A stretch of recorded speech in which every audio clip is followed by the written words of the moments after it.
Hi guys and welcome to Ravzone.com. This is Mohit Soni. What you're looking at is the most talked about BMW in a very long time. This is the BMW X1 that has come to the Indian market in a brand new avatar. This is the brand new generation. There is no facelift. It's an entirely new car. And BMW has been the talk of the town because of the X1, because of the dramatic changes they've made on the inside and outside, and the way they are putting it out to the customers as well. There's been a lot of change to the powertrain, there's been a lot of change to the features list and the varianting and the engines. Everything has changed, but at the same time certain things remain the same. How does all of this come together? Well, let's find out, and let's begin with the design. We got a very nice big grille at the front. As you can notice, this time you don't see the headlamps merging into the grille. This is the M Sport version, so it gets a 3-dam bumper below, which looks quite nice. Very angular LED DRLs, which look really great. New 18-inch alloy wheels clearly don't look that great. There are better designs on offer in the BMW portfolio. I think you should opt for one of them. This is something new, something nice, but this is not something new and great in the market. Of course, it's new for BMW, so it might attract a lot of people, but then again, I think there is a need of change here. At the back, you get this piano black finish, very nice chunky DRLs for LEDs for the tail lamps. You can see a lot of motif here, which looks really cool in the night.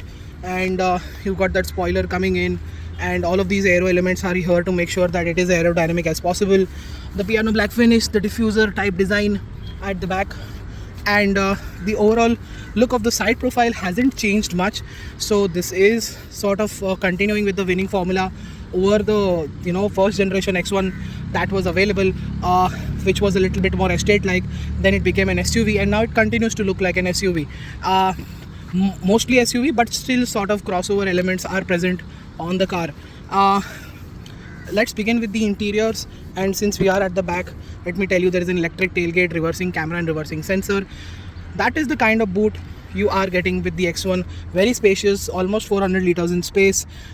You've got some lights here, storage here, net here, hooks here as well to make things more practical, and more practicality comes from a space saver tire puncture repair kit as well. And yeah, a lot of space to keep a lot of stuff. You've got your parcel tray here, electronic tailgate, just close this with one button, and as you can see, these lights look really good, really impressive. And since we're opening doors, this is the diesel with the AdBlue on offer. Stepping at the back, you can see the brown or tan seats on offer. Under thigh support is really good. Legroom and knee room is also very well in present. This is 5'11" sitting behind its own driving position. I think this is pretty impressive in terms of space. The front wheel drive architecture clearly helps BMW get out a lot of space from this car. And you've got armrest with cup can holders, 3 headrests, with the third passenger also getting a 3-pointed seat belt mounted on the roof. AC vents, fast charging points, of course no climate control at this price point. Huge door pads to accommodate a lot of things. Look at this really nice design for the door pad here and the speakers here. Contrast stitching, new door handles look really nice. This sort of remind me of tools. I'll have to check my memory which tool does it resemble to. And yeah, pretty nice back seat to be in. Clearly, as you can see, the window area is good enough. It's it's not great because there is a lot of pillar here and here as well, but of course the sunroof will make sure that you get a lot of light inside the cabin. As you can see, there is a light and hook here as well, just in case. And here we go. Now you can see how the cabin looks so lit up, and it is great to be in this back seat with these nets here as well. We've got some space here to keep some things as well, and just make sure they're not very important or digital items which can be thrown around from here to there. Let's get inside the front door. As you can see, it's got flap type door handles, but they are a little in fact a lot different than the usual flap handles that we get, so that's a nice move. You've got memory seats, powered seats, and typical switch gear, brown leather here as well. The design can be seen here on the door pad too. And just look at that steering wheel. It looks very digital, looks really nice. Like I always say, I don't like BMW steering wheel design. This definitely looks better. This is a job well done indeed. That is what you can see. That is how you charge your phone with this lock mechanism as well. It can be kept in, in check. You've got these big cup can holders, 12-volt socket, fast charging points. This button here opens up the armrest storage, which is bare minimum, and only for phones basically. Under thigh support here is also good with these extendable soft extendables that are here, and a lot of light and space in the glove box. The door pads at the front are also the same. You get these very nicely done vents here which look really nice. That is for the defogger front and rear. And this is it, the party piece.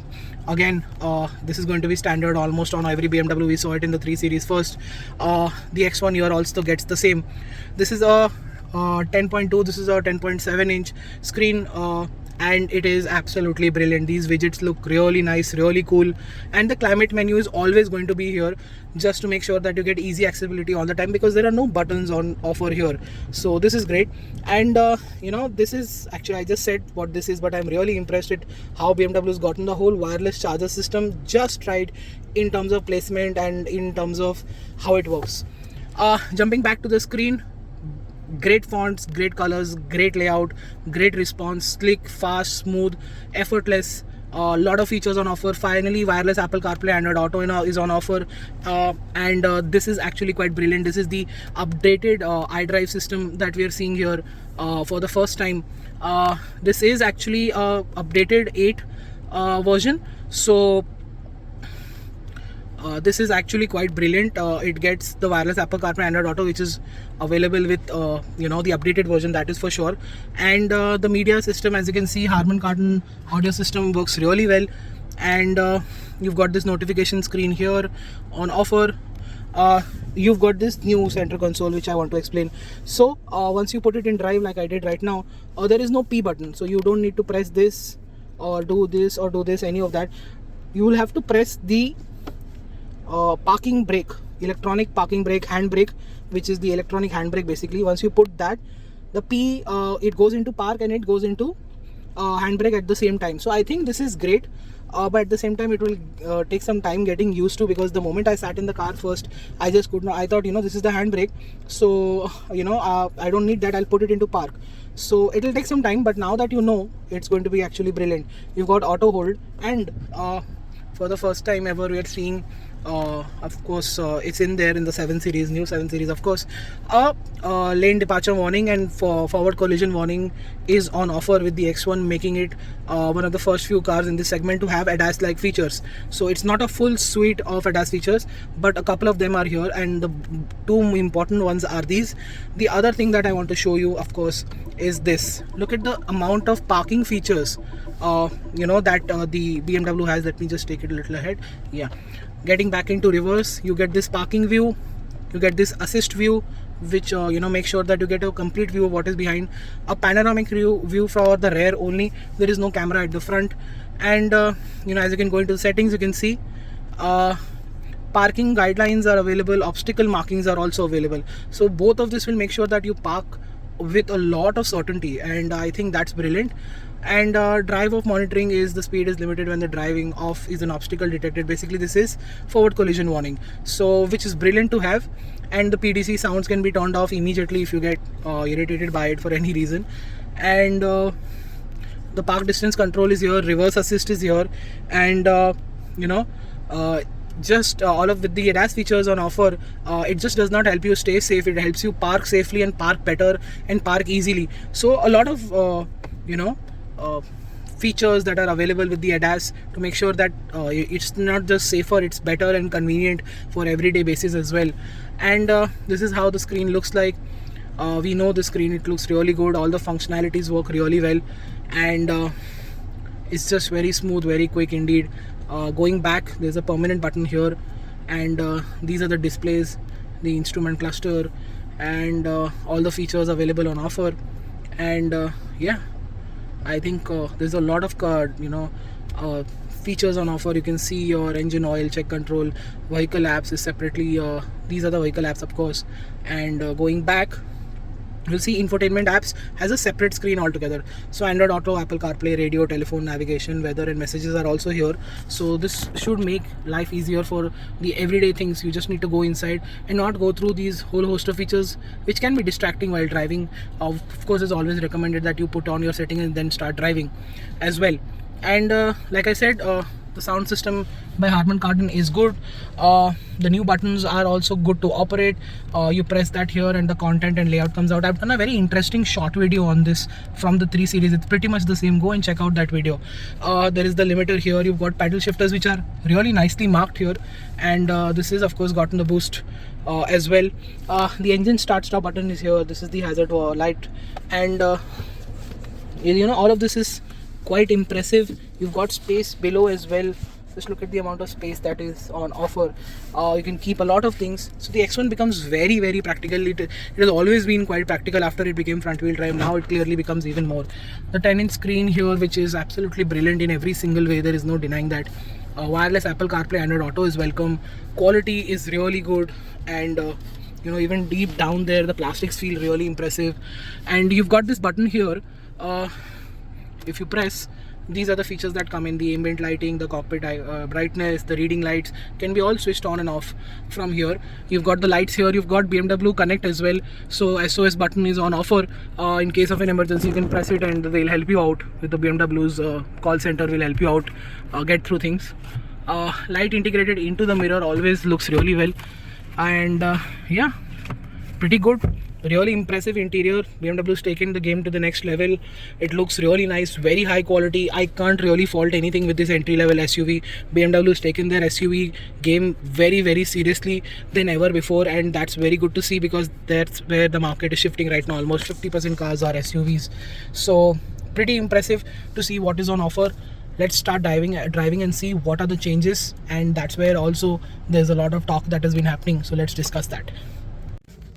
So what is the BMW X1 diesel like to drive? While we'll be waiting for quite some time to drive this, and we finally have driven it extensively. This is the diesel engine, and like I was telling earlier in the video, is the fact that, you know, this has been through a lot of change when it comes to the engines, and the 2-liter diesel engine is also not spared from the changes, because it now makes 150 bhp of power and 340 Nm of torque. That is slightly downgrade from the 190 PS and 400 Nm of torque. It is still made it to a smooth shifting, excellent 8-speed gearbox, and the power is now focused more on the low end and mid range, and there is good top end as well, of course, but it doesn't feel like a you know, petrol engine with a lot of horsepower like the 190 PS tune feels like. The 190 diesel tune feels like, you know, you're just driving a petrol engine, and you know, it feels like you know, it has the efficiency of the diesel, but here it exactly feels like a diesel because the top end is slightly limited, but you do get boost mode with the pedal, so that you can even get more acceleration from the word go. So that means that you know, low end and mid range is good, so responses are brilliant, so the chassis feels nice and tight, and the, you know, the driving just becomes much more easier, lighter and tighter, and that is the reason why the X1 feels much more you know, on its feet. At the same time, it's quite relaxed. The engine is refined, smooth, doesn't interfere inside the cabin also, so that balance is of course really well done over the ages that BMW has perfected. And even the fuel efficiency is absolutely brilliant at 18 kilometers per liter in our testing as well. So it's got everything. It's just that it doesn't have the outright bonkers performance that was there earlier, but you can only get that you know, in the low end and mid range. And if you really want to accelerate with the boost mode, where you get 30-40 Nm more, and you know, couple of horsepower more, and you get similar and in fact slightly faster you know, quicker times from 0 to 100 from the previous version, slightly, minutely. So you know, it definitely feels much different to drive. I am surprised to see that, you know, it can still feel fun to drive with lower horsepower and torque, and it feels much more tighter to drive. The chassis responses feel great, and you know, all of that feels quite nice, given the fact that you know, it's been on paper it's a downgrade, but actually it isn't. It's actually more fun to drive than before, and that's how small luxury SUVs should feel like, and BMW's finally delivered that. So on paper, don't get disappointed. Once you drive it, you'll realize that this is actually a very good vehicle to live with on a daily basis. The fuel efficiency will really impress you every single time you go to the fuel pump and see that it's delivering fantastic fuel efficiency. Almost 1000 plus kilometers on a single tank is mighty impressive indeed.